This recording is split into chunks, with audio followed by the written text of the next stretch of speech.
The HOA board laughed at my flood wall, calling it an $8,000 joke right to my face during the community barbecue.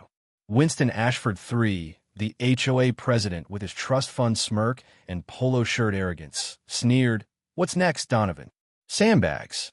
While his wife Belle and Dr. Kenneth Silverton nodded along like I was the neighborhood fool. They declared a violation of their precious aesthetic standards and gave me 30 days to tear it down or face foreclosure threats. But these three powerful people, living in their premium creekside lots, were about to learn why you never underestimate a retired plumber who spent 40 years with the Army Corps of Engineers understanding exactly how water moves. I'm Garrett Donovan, and this is the story of how three bullies got exactly what they deserved. My wife Martha has early-stage dementia, and the last big flood, back during Hurricane Laura in 2020, left her terrified and disoriented for days. Water poured through our backyard like a river, ruining family photos, her old piano, and thousands in damage. Meanwhile, the Ashford property stayed perfectly dry. I swore she'd never go through that again.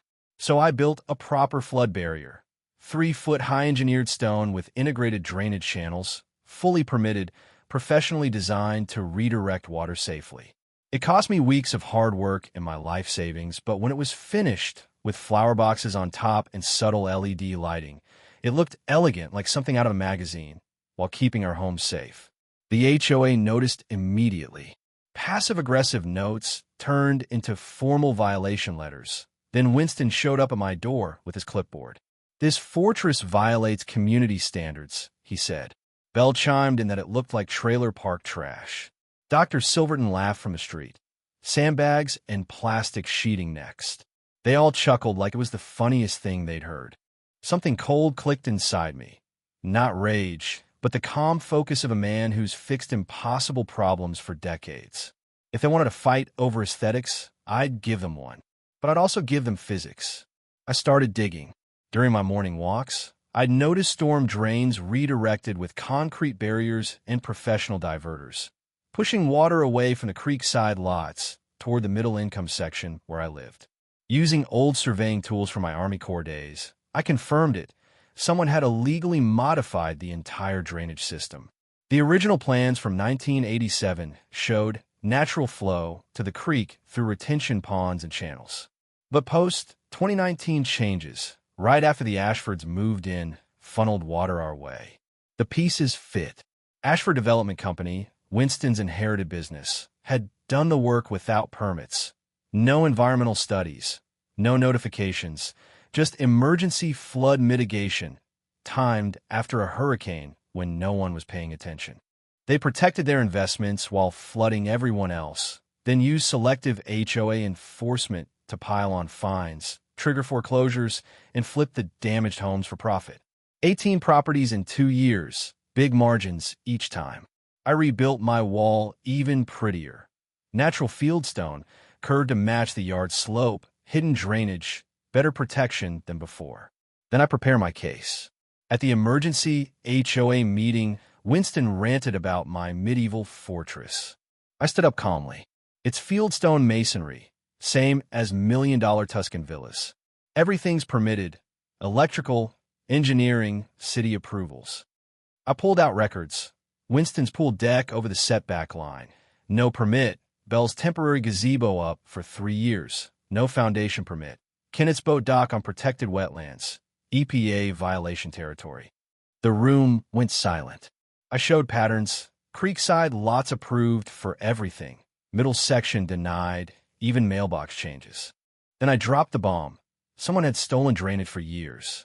Basic physics. You can't make water disappear. Redirect it, and it goes somewhere else. Whispers started. Neighbors began questioning why their basements flooded while others stayed dry. A city inspector came after a complaint from them, of course. He checked my wall's lighting, professional grade, better than most. Then I showed him the redirected drains. Unpermitted, major modifications. Post-Harvey, zero tolerance. Winston and Kenneth turned pale as he noted potential $50,000 fines per violation, plus restoration and EPA involvement. They tried to bargain. Drop the complaint, keep the wall. I countered. Restore original drainage. Pay past damages. Resign. They refused, so I let the investigations roll. A retired librarian neighbor, Mrs. Brianna, dug up original blueprints, aerials, and Ashford work orders. Smoking gun. Her nephew, an environmental lawyer, filed EPA and state complaints. I even subtly modified their illegal pump system, hidden timer in the control box, to reverse flow during heavy rains, restoring natural patterns without a trace of sabotage. They escalated, vandalized my wall with a contractor while I was at Martha's appointment. Security footage caught it. The contractor, Pete, struggling financially, flipped when he saw the full scam. He helped repair it properly and became a witness.